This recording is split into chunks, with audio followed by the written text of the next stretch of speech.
YouTube channel chemistry plus. आज की video में हम लोग नंबर ऑफ माइक्रोस्टेट्स कैलकुलेट करना सीखने वाले हैं। किस तरीके से हम लोग किसी भी गिवन कॉन्फ़िगरेशन के लिए नंबर ऑफ माइक्रोस्टेट्स कैलकुलेट कर सकते हैं, वो हम आज की वीडियो में सीखने वाले हैं।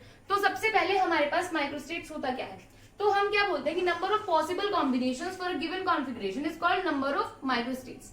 अब इसका क्या मतलब है? इसका मतलब है, देखो, अगर हमारे पास लेट्स सपोज कोई भी कॉन्फ़िगरेशन गिवन है, लेट हमारे पास P2 कॉन्फ़िगरेशन गिवन है। अब हम इस कॉन्फ़िगरेशन में जो दो इलेक्ट्रॉन्स प्रेजेंट हैं उन्हें इस तरीके से बना सकते हैं, या फिर एक यहां और एक यहां बना सकते हैं, या फिर ऐसे बोल सकते हैं कि एक यहां एक यहां।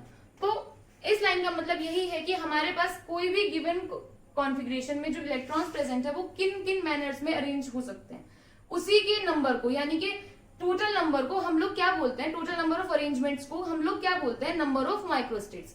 अब अगर हमारे पास P1, P2 या फिर P3 तक भी गिवन है, या फिर S1, S2 है, तो हम लोग निकाल सकते हैं कि बना के देख सकते हैं कि हमारे पास कितने टोटल कॉम्बिनेशंस हो सकते हैं। बट अगर हमारे पास D8 कॉन्फ़िगरेशन दी हो या फिर D9, D10 इस तरीके से हमारे पास बहुत ज्यादा इलेक्ट्रॉन्स प्रेजेंट हो, तो हम लोग नहीं कैलकुलेट कर सकते। कैसे? ऐसे बना के। तो हमारे पास एक फॉर्मूला होता है नंबर ऑफ माइक्रोस्टेट्स कैलकुलेट करने का।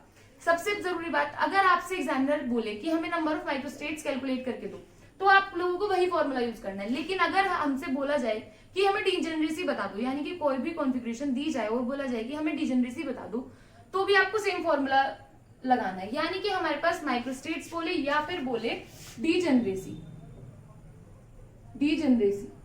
ठीक है, दोनों का एक ही मतलब होता है। यानी कि हमें नंबर ऑफ माइक्रोस्टेट्स भी इसी मेथड से कैलकुलेट करनी है, और डीजेनरेसी बोले तो भी हमें यही मेथड लगाना है और आंसर कैलकुलेट करना है। ठीक है, तो हमारे पास क्या होता है फॉर्मूला होता है हमारे पास total number of microstates is equal to, क्या बोला, total number of microstates is equal to n factorial by r factorial n minus r factorial. ठीक है, यहां पे n क्या होता है हमारे पास, maximum number of electrons in orbital. यानी कि हमारे पास जो भी कॉन्फ़िगरेशन गिवन है उसमें जो सबशेल है उसमें कितने मैक्सिमम इलेक्ट्रॉन्स रह सकते हैं। r क्या होता है, given number of electrons in orbital. यानी कि हमारे पास जो कॉन्फ़िगरेशन गिवन है, यानी कि लेट्स सपोज हमारे पास P2 गिवन है, तो हमारे पास टोटल नंबर कितने गिवन है, 2। D7 गिवन है, तो यानी कि हमारे पास total number of electrons given कितने हैं, 7। ठीक है, अब हमारे पास, हमें सबसे पहले क्या पता होना चाहिए कि हमारे पास S सबशेल में टोटल मैक्सिमम कितने रह सकते हैं इलेक्ट्रॉन्स, 2।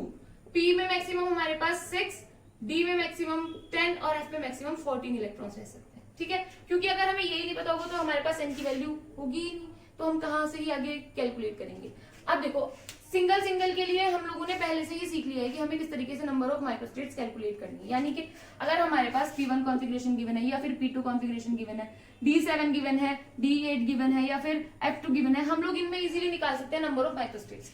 आज हम लोग क्या सीखने वाले हैं, अगर हमारे पास S1 गिवन है, यानी कि एक्साइटेड स्टेट में है कोई भी कॉन्फ़िगरेशन, तो कैसे निकालेंगे। या फिर हमारे पास S1 P1 है, तो हमें क्या कंफ्यूजन रहता है, यार ये तो हमें निकालनी आती है इंडिविजुअल, लेकिन ये इस तरीके से कैसे कैलकुलेट करेंगे। ठीक है, अगर हमारे पास let's suppose P1 D1 given है, तो किस तरीके से कैलकुलेट करेंगे। तो आज हम लोग ये वाली कॉन्फ़िगरेशंस के लिए नंबर ऑफ माइक्रोस्टेट्स कैलकुलेट करना सीखने वाले हैं। इनके लिए हम लोग पहले वीडियोस में सीख चुके हैं, अगर आप लोगों ने नहीं देखी है तो लिंक डिस्क्रिप्शन बॉक्स में आप लोग जाके चेक कर सकते हैं।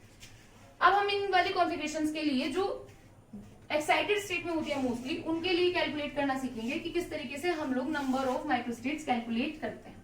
ठीक है, ये हमारे पास टोटल नंबर ऑफ माइक्रोस्टेट्स का फॉर्मूला है।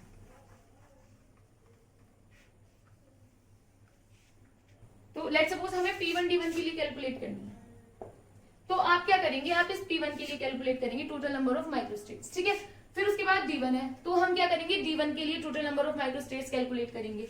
तो सबसे पहले P1 के लिए कितने होंगे, 6 फैक्टोरियल, क्योंकि मैक्सिमम नंबर ऑफ इलेक्ट्रॉन्स हमारे पास P में 6 ही रह सकते हैं। फिर उसके बाद 1 फैक्टोरियल 5 फैक्टोरियल, यानी कि 6 इंटू फैक्टोरियल 5 बाय 5 फैक्टोरियल, इस 5 फैक्टोरियल से कैंसिल, यानी कि टोटल हो गए 6। यानी कि P1 के लिए टोटल नंबर ऑफ माइक्रोस्टेट्स हमारे पास 6 है।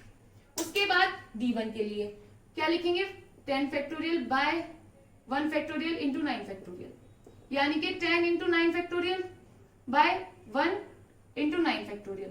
इस 9 फैक्टोरियल से 9 फैक्टोरियल कैंसिल, यानी कि 10। यानी कि अगर हमारे पास D1 कॉन्फ़िगरेशन है तो टोटल नंबर ऑफ माइक्रोस्टेट्स कितने हुए 10। अब इन दोनों के लिए कैसे कैलकुलेट करेंगे, हमें क्या करना है, टोटल नंबर ऑफ माइक्रोस्टेट्स जितनी P1 में आई है और टोटल नंबर ऑफ माइक्रोस्टेट्स जितनी D1 में आई है, उन दोनों को मल्टीप्लाई कर देना है। यानी कि हमारे पास यहाँ क्या है 6 और यहाँ पे है 10, यानी कि इन दोनों के बीच में हमें सिर्फ मल्टीप्लीकेशन का साइन लगा देना है। 10 into 6 is equal to 60। यानी कि हमारे पास अगर P1 D1 कॉन्फ़िगरेशन गिवन है तो हमारे पास टोटल नंबर ऑफ माइक्रोस्टेट्स 60 होंगी। आई होप आप लोग अच्छे से समझ गए होंगे। नेक्स्ट एग्जांपल देखते हैं। अगर हमारे पास P1 कॉन्फ़िगरेशन गिवन है, क्या गिवन है P1 तो किस तरीके से कैलकुलेट करेंगे, अभी हमने देखा कि हमारे पास P1 के लिए कितना आता है, P1 total number of microstates कितनी थी 6 P1 के लिए, है ना। फिर से कैलकुलेट करेंगे, हमें सिर्फ क्या करना है, पहले वाले की निकालनी है और दूसरे वाले की, दोनों के बीच में मल्टीप्लीकेशन का साइन लगाना और दोनों की मल्टीप्लाई कर देनी है। ठीक है, कितना था 6 factorial by 1 factorial 5 factorial into 6 factorial by 1 factorial 5 factorial. इसकी वैल्यू क्या आएगी 6, इसकी वैल्यू भी 6, तो यानी कि टोटल हमारे पास कितनी माइक्रोस्टेट हुई 36। बस इतना ही करना है आपको। ट्रस्ट मी, आप किसी भी एग्जाम के लिए प्रिपेयर करो, आप कोई भी एग्जाम देने जाए केमिस्ट्री से रिलेटेड, आपके पास एक ना एक क्वेश्चन जरूर मिलेगा माइक्रोस्टेट कैलकुलेट करने का। ठीक है, अब इसके बाद अगर हम नेक्स्ट एग्जांपल देखें, हमारे पास S1P1 के लिए किस तरीके से कैलकुलेट करेंगे,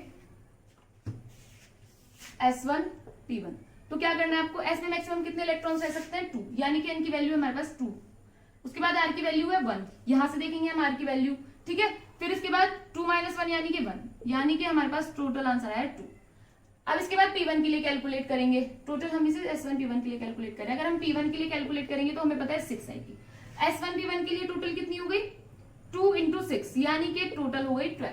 यही हमारे पास नंबर ऑफ माइक्रोस्टेट्स है, टोटल नंबर ऑफ माइक्रोस्टेट्स है इन S1P1 कॉन्फ़िगरेशन। ठीक है, फिर इसके बाद अगर हम S1P3 कॉन्फ़िगरेशन में देखें तो कितना होगा S1P3। ठीक है, S1P3 के लिए कैलकुलेट करते हैं S1P3, तो यहां क्या लिखेंगे 2 factorial by 1 factorial into 1 factorial is equal into, इन दोनों के बीच में मल्टीप्लीकेशन का साइन लगाएंगे। 6 फैक्टोरियल, क्योंकि हमारे पास P में मैक्सिमम 6 इलेक्ट्रॉन्स रह सकते हैं। उसके बाद 3 फैक्टोरियल इंटू 3 फैक्टोरियल, यहाँ पे क्या लिखेंगे 2 × 6 × 5 × 4, यानी कि हम इसे खोल रहे हैं इंटू 3 फैक्टोरियल, नीचे लिखेंगे 3 × 2 × 1 इंटू 3 फैक्टोरियल। इस 3 फैक्टोरियल से 3 फैक्टोरियल कैंसिल, 3 × 2 = 6, यानी कि 2 × 5 × 4, यानी कि टोटल 40। ठीक है, यानी कि हमारे पास S1P3 कॉन्फ़िगरेशन के लिए टोटल नंबर ऑफ माइक्रोस्टेट्स कितनी आ गई 40। आई होप आप लोगों को बहुत अच्छे से समझ आ गया होगा कि अगर हमारे पास ऐसे दो कॉन्फ़िगरेशन एक साथ में लिखी है तो हमें किस तरीके से कैलकुलेट करना है। यानी कि अगर हमारे पास 2 सबशेल्स एक साथ गिवन हो तो हम लोगों को सिर्फ उनके बीच में मल्टीप्लीकेशन का साइन लगाना है, यानी कि इसकी इंडिविजुअल निकालनी है और इसकी इंडिविजुअल निकालनी है और दोनों के बीच दोनों को मल्टीप्लाई कर देना है आपस में। आई होप आप लोगों को अच्छे से माइक्रोस्टेट्स कैलकुलेट करना आ गया होगा। आप लोगों के पास और जितने भी क्वेश्चंस हैं आप उनको प्रैक्टिस कीजिए। Thank you so much for watching the video.